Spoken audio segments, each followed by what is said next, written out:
Hello, and welcome to The Essential Reads. My name is Isaac, and my goal is to bring you a bunch of classic audiobooks in an easy and accessible way.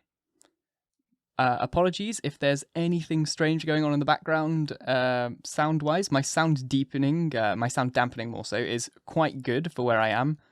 But I also live in France, and there's quite a lot of explosions going on outside due to the protests against Macron's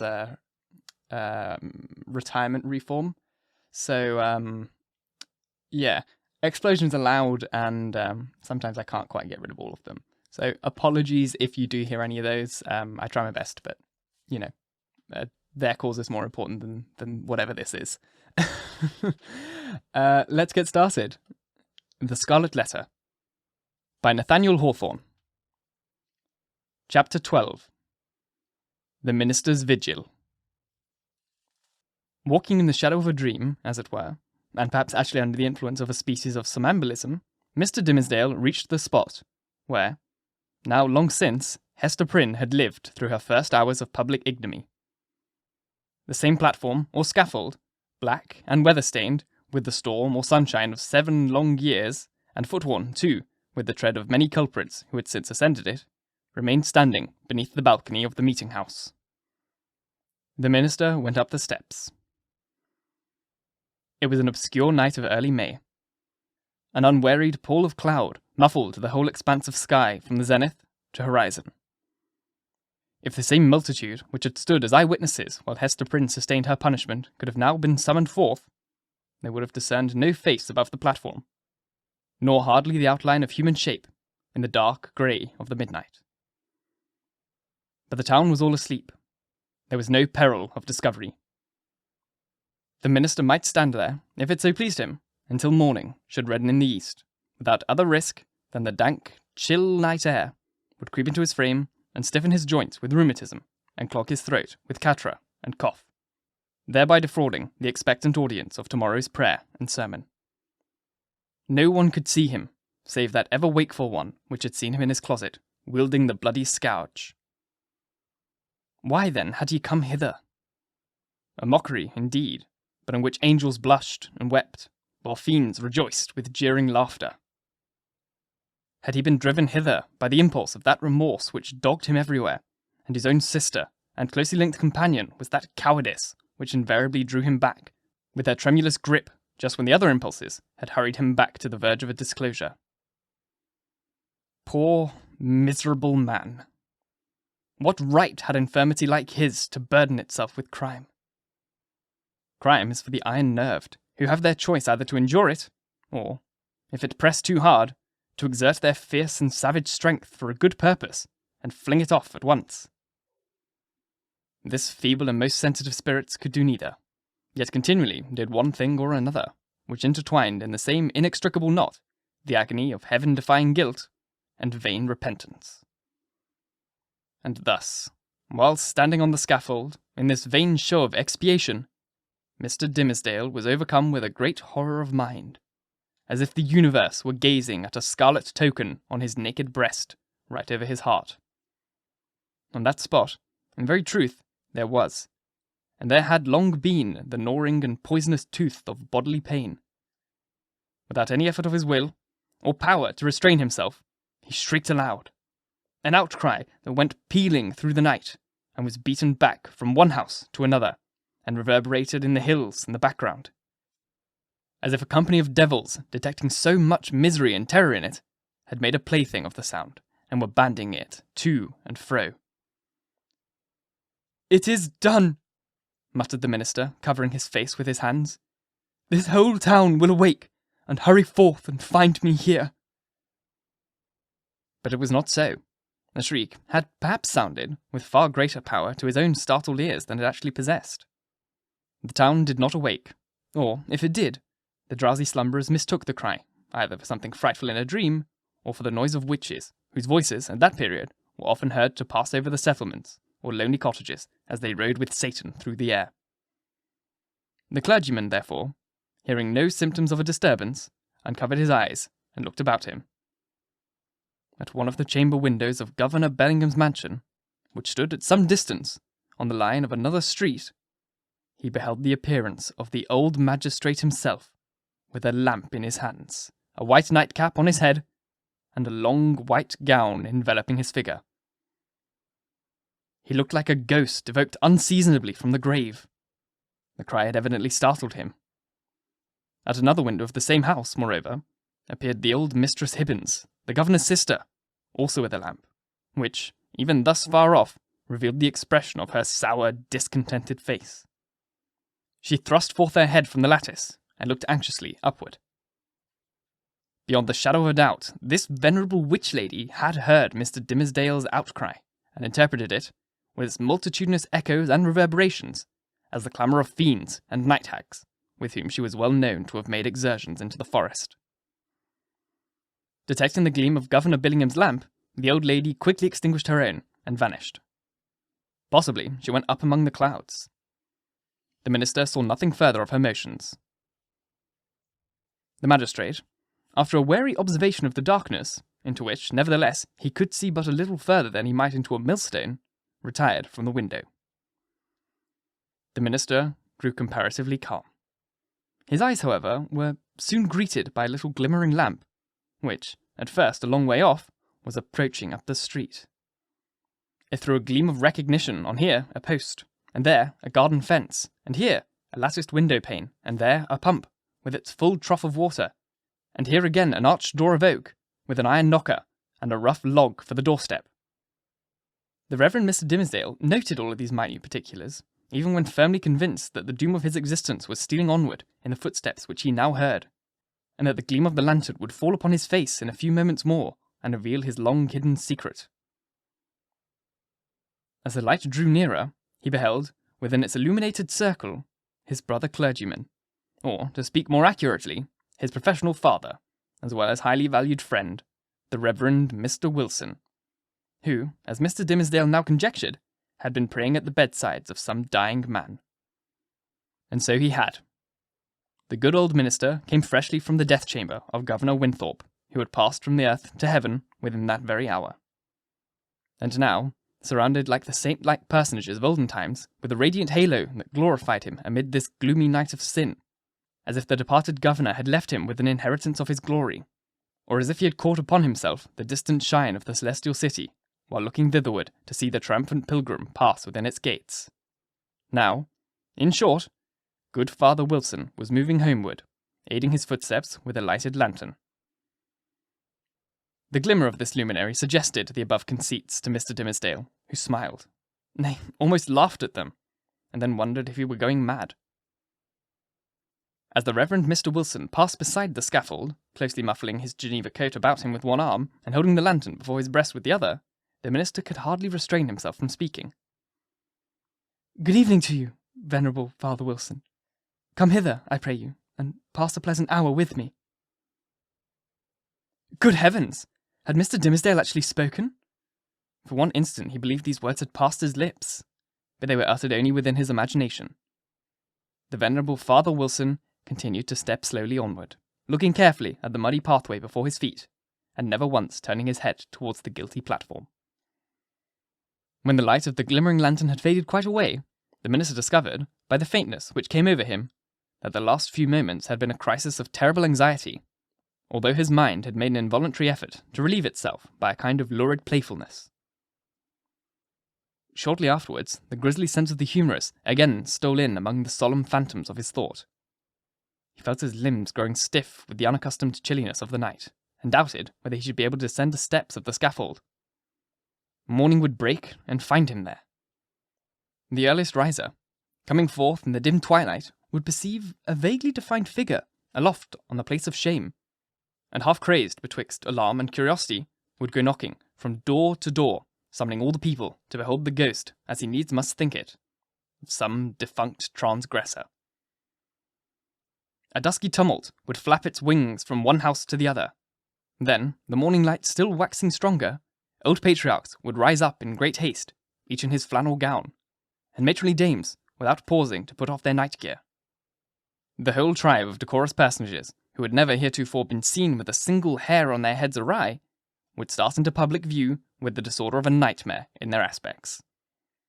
Old Governor Bellingham would come grimly forth with his King James ruff fastened askew. and Mistress Hibbins, with some twigs of the forest clinging to her skirt and looking sourer than ever, as having hardly got a wink of sleep after her night ride. Father Wilson, too, after spending half the night at a deathbed, and liking ill to be disturbed thus early out of his dreams about the glorified saints. Hither, likewise, would come the elders and deacons of Mr. Dimmesdale Church, and the young virgins who so idolized their minister, and had made a shrine for him in their white bosoms, which now, by the by, in their hurry and confusion, they would have scantily given themselves time to cover up with their kerchiefs. All people, in a word, would come stumbling over their thresholds, and turning up their amazed and horror-stricken visages about the scaffold. Whom would they discern there, with red eastern light upon his brow? Whom but the Reverend Arthur Dimmesdale, half frozen to death, overwhelmed with shame, and standing where Hester Prynne had stood. Carried away by the grotesque horror of this picture, the minister, unawares, and, to his own infinite alarm, burst into a great peal of laughter. It was immediately responded to by a light, airy, childish laugh, in which, with a thrill of the heart, but he knew not whether of exquisite pain nor pleasure as acute, he recognised the tones of little Pearl. "Pearl? Little Pearl!" cried he, after a moment's pause. Then, suppressing his voice, "Hester? Hester Prynne! Are you there?" "Yes, it is Hester Prynne," she replied in a tone of surprise, and the minister heard her footsteps approaching from the sidewalk, along which she had been passing. "It is I and my little Pearl."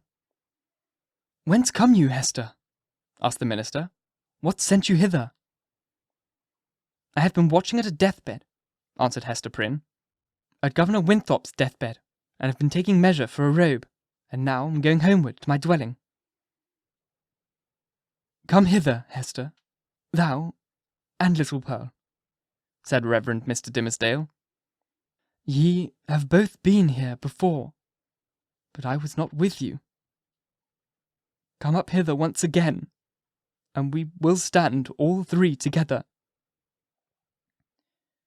She silently ascended the steps, and stood on the platform, holding little Pearl by the hand.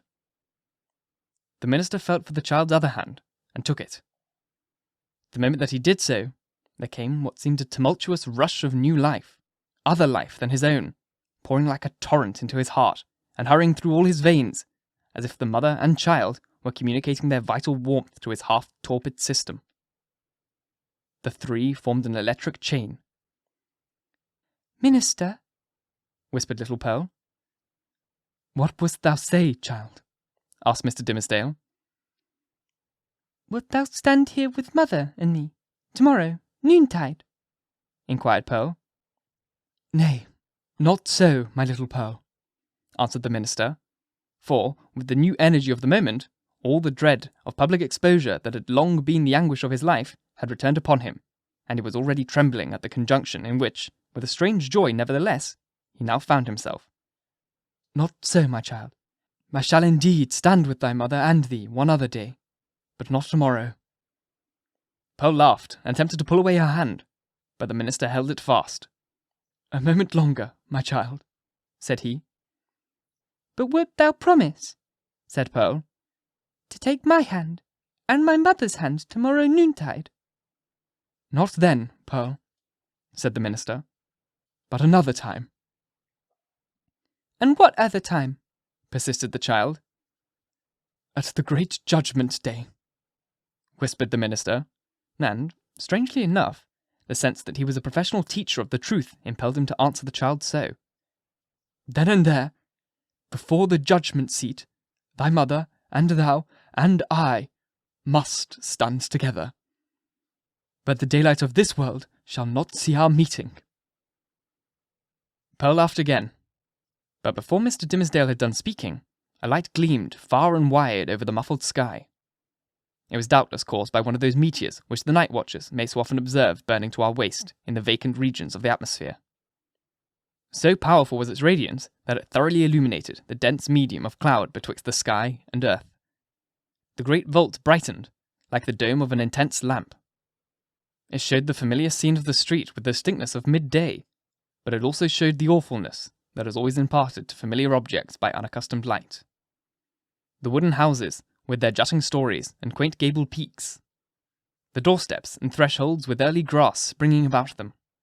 The garden plots, black with freshly turned earth. The wheel track, little worn, and, even in the marketplace margined with green on either side, all were invisible, but with a singularity of aspect that seemed to give another mortal interpretation to the things of this world than they had ever borne before. And there stood the minister, with his hand over his heart, and Hester Prynne, with the embroidered letter glimmering on her bosom, and little Pearl herself, a symbol of the connecting link between those two. They stood in the noon of that strange and solemn splendour, as if it were the light that is to reveal all secrets, and the daybreak that shall unite all who belong to one another. There was witchcraft in little Pearl's eyes, and her face, as it glanced upward toward the minister, wore that naughty smile which made its expression frequently so elfish. She withdrew her hand from Mr. Dimmesdale and pointed across the street, but he clasped both his hands over his breast and cast his eyes towards the zenith. Nothing was more common, in those days, than to interpret all meteoric appearances, and other natural phenomena that occurred with less regularity than the rise and set of sun and moon, as so many revelations from a spiritual source. Thus, a blazing spear, a sword of name, a bow, or a sheer of arrows seen in the midnight sky, prefigured Indian warfare. Pestilence was known to have been forebodied by a shower of crimson light. We doubt whether any marked event, for good or evil, ever befell New England from its settlement down to revolutionary times, on which the inhabitants had not been previously warned by some spectacle of this nature. Not seldom, it had been seen by multitudes. Oftener, however, its credibility rested on the faith of some lonely eyewitness, who beheld the wonder through the coloured, magnifying, and distorted medium of his imagination, and shaped it more distinctly in his afterthought. It was, indeed, a majestic idea that the destiny of nations should be revealed in these awful hieroglyphics on the cope of heaven. A scroll so wide might not be deemed too expansive for Providence to write people's doom upon. But what shall we say when an individual discovers a revelation, addressed to himself alone, on the same vast sheet of a record? In such a case, it could only be the symptom of a highly disordered mental state, when a man, rendered morbidly self-complative by long, intense, and secret pain, had extended his egoism over the whole expanse of nature, until firmament itself should appear no more than a fitting page for his soul's history and fate. We impute it, therefore, solely to the disease of his own eye and heart, that the minister, looking upward toward the zenith, beheld there the appearance of an immense letter. The letter A, marked out in lines of dull, red light. Not but the meteor may have shown itself at that point, burning duskly through a veil of cloud, but with no such shape as his guilty imagination gave it, or, at least, with so little definiteness that another's guilt might have seen another symbol in it. There was a singular circumstance that characterized Mr. Dimmesdale's psychological state at this moment.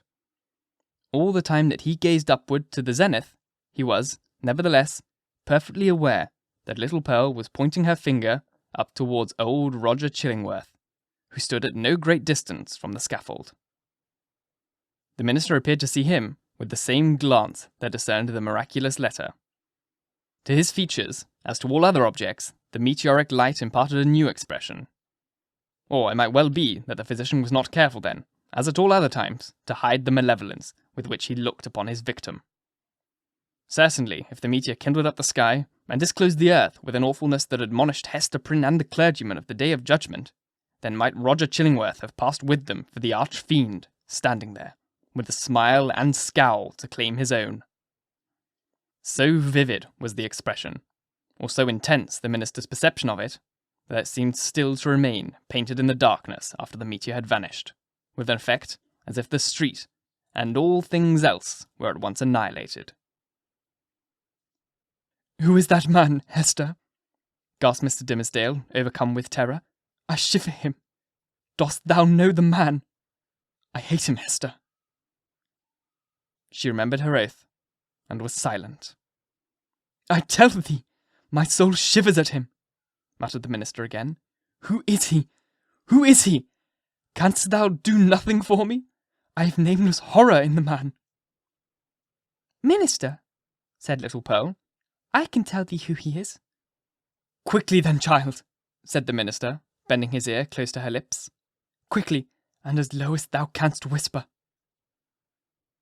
Pearl mumbled something into his ear that sounded, indeed, like human language, but was only such gibberish as children may be heard amusing themselves with by the hour together. At all events, if it involved any secret information regarding to old Roger Chillingworth, it was in a tongue unknown to the erudite clergyman, and did but increase the bewilderment of his mind. The elfish child then laughed aloud. "Dost thou mock me now?" said the minister. "Thou wast not bold, thou wast not true," answered the child. "Thou wast not promised to take my hand, and mother's hand tomorrow noontide." "Worthy sir," answered the physician, who had now advanced to the foot of the platform, "pious Master Dimmesdale. Can this be you? Well, indeed. We men of study, whose heads are in our books, have need to be straightly looked after. We dream in our waking moments, and walk in our sleep. Come, good sir, and my dear friend, I pray you, let me lead you home." "How knowest thou that I was here?" asked the minister fearfully. "Verily, and in good faith," answered Roger Chillingworth, "I knew nothing of the matter. I had spent the better part of the night at the bedside of the worshipful Governor Winthrop, doing what my poor skill might to give him ease. He, going home to a better world, I likewise was on my way homeward, when this light shone out. Come with me, I beseech you, reverend sir, else you will be poorly able to do Sabbath duty tomorrow. Ah, see now how they trouble the brain, these books. These books. You should study less, good sir, and take a little pastime, or these night whimsies will grow upon you." "I will go home with you," said Mr. Dimmesdale. With a chill despondency, like one awakening, all nerveless, from an ugly dream, he yielded himself to the physician, and was led away. The next day, however, being the Sabbath, he preached a discourse, which was held to be the richest and most powerful, and the most replete with heavenly influences, that had ever proceeded from his lips. Souls, it is said, more souls than one, were brought to the truth by the efficacy of that sermon, and vowed within themselves to cherish a holy gratitude toward Mr. Dimmesdale throughout the long hereafter. But as he came down the pulpit steps, the grey-bearded sexton met him, holding up a black glove, which the minister recognized as his own. "That was found," said the sexton, "this morning on the scaffold where evildoers are set up to public shame. Satan dropped it there, I take it, intending a scurrilous jest against your reverence. But indeed, he was blind and foolish, as ever and always is. A pure hand needs no glove to cover it." "Thank you, my good friend," said the minister, gravely, but startled at heart, for so confused was his remembrance that he had almost brought himself to look at events of the past night as visionary. "Yes, it seems to be my glove indeed." "And, since Satan saw fit to steal it, your reverence must needs handle him without gloves henceforward," remarked the old sexton, grimly smiling. "But did your reverence hear of the portent that was seen last night? A great red letter in the sky. The letter A, which we interpret to stand for angel. For, as our good Governor Winthrop was made an angel this past night, it was doubtless held fit that there should be some notice thereof." "No," answered the minister, "I had not heard of it." Thank you so very much for listening. If you enjoyed, please like, comment, share, all that jazz, and if you really enjoyed, do subscribe because there's more to come. And if you're listening on podcast, please leave a review. It is the easiest way to help get this in front of as many people as possible, and reading them really, really makes my day. Once again, thank you for watching, and until next time, bye-bye.